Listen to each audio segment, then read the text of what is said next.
read my lips. I did show my scar. I knew Thomas Jefferson. Who am I? I'm Gerald Ford, and you're not. I'm not a crook. Why am I here? The question is whether we're going to go forward to tomorrow or we're going to go past to the back. The duties of the office. The duties of the office. On which I am about to enter. Of the office on which I'm about to enter.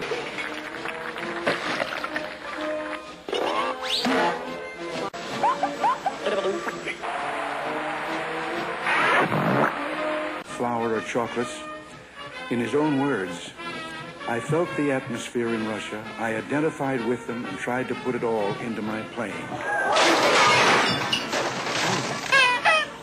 Bush's bowling blunder happened in Milwaukee this afternoon. We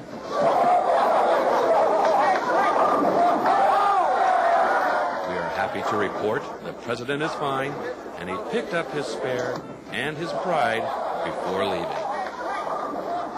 And I'm tired of being embarrassed. I feel right at home in this gymnasium. Here's Michael Dukakis in 1988 in front of a huge crowd of supporters launching his campaign.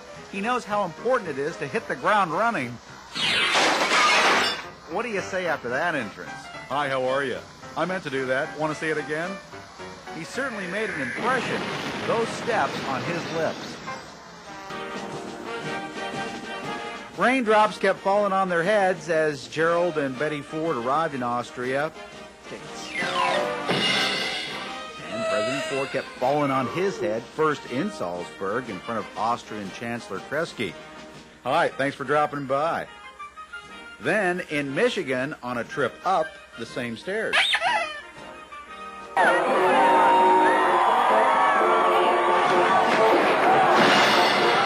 Are you decently Chicken, I gotta be careful. Chicken fecal coliform bacteria. Dumb. I made a mistake. Did something very stupid. I'll make some mistakes. I admit I've made mistakes. Understand the importance of having the bondage between the parent and the child. Now, way back when Dan was just a senator, and apparently still politically hungry, he was able to hide and chow down while others politely listened to their president. Hail to the chef. Who would have known that Dan Quayle would someday be a solid fork away from the presidency? Have you seen the Quayle quill? Of course you haven't. It's invisible. Now watch closely. When Dan is asked for his autograph, even though he says, I don't have a pen, he signs anyway with his fingers. There is nothing that a good defense cannot beat a better offense. The ignorant mind is too often a fresh face. The ignorant mind is too often, young mind is too often something you can lose.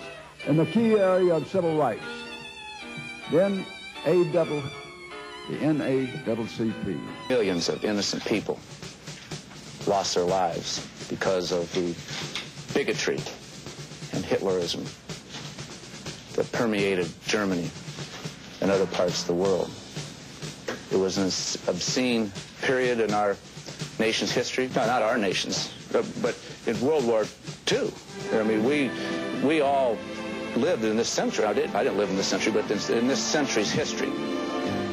It is a point of history that this nation, our nation, understands. We did not have, matter of fact, we fought Hitlerism. Here Ike is asked how often Nixon is consulted for his ideas.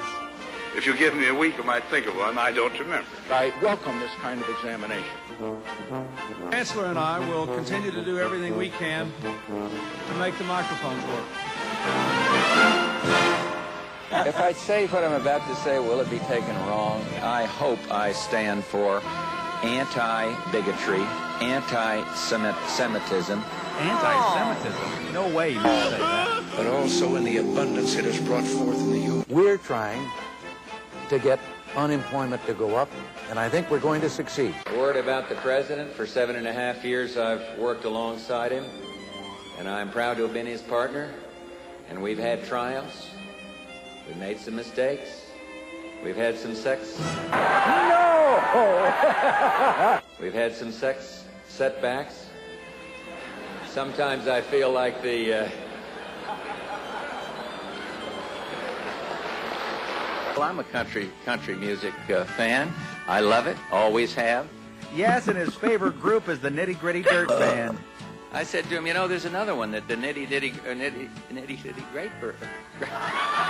And I defy anyone to say that and chew gum at the same time. I have the honor to give to the President of USA an instrument of sax. The year 1881 will come. Another president of the United States will be standing here, perhaps with this podium or an improvement, and we will be at peace with all nations in the world long before 1881. So when the year comes, the year 1881, I confidently hope, the 1981, I confidently hope,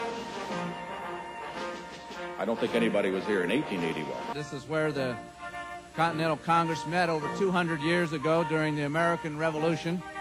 So Lancaster was actually the capital of our nation for one day in 1977. I want to pitch a no-hitter from now to November 5.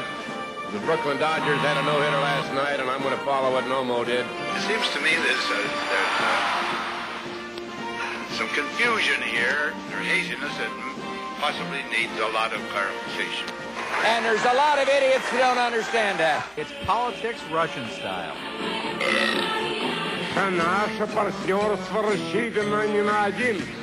I'll have another drink of that fine Irish whiskey.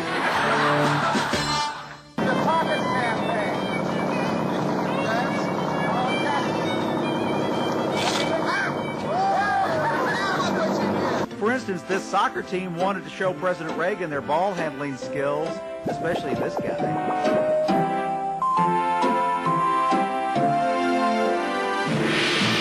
Oops, I guess this security guard was not a soccer fan.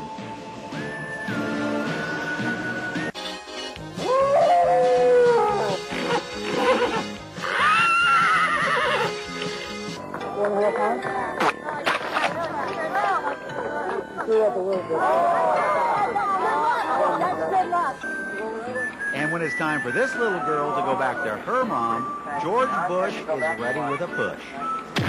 Okay, thanks a lot. So long. Good to see you.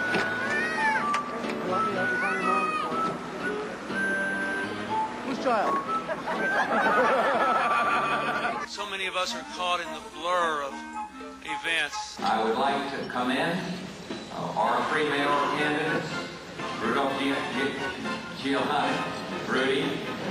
But we're very honored to be back in San Francisco. We're here for a great convention. We had a great convention. Or San Diego, sure. Yeah. I'm just waiting for one of you to come up with a robot that can give a public speech. Just wanted to show you what the map of the United States looks like as of 8 o'clock tonight. Hey! It's all yours. Now, turn your hand over. Turn your hand over. Now, jerky butt.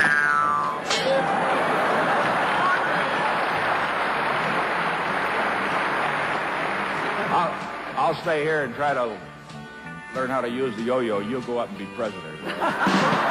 With hindsight, it was funny. At the time, it wasn't funny.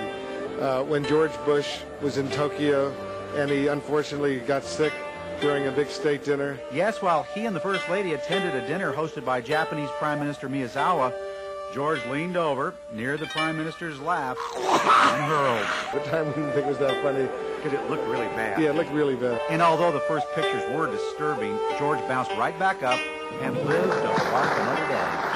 There's no place in the world that anybody ever had a head of state play the piano while they sang a song. Would you?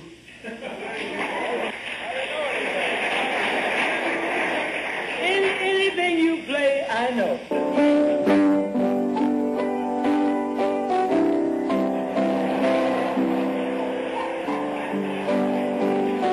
Mr. President,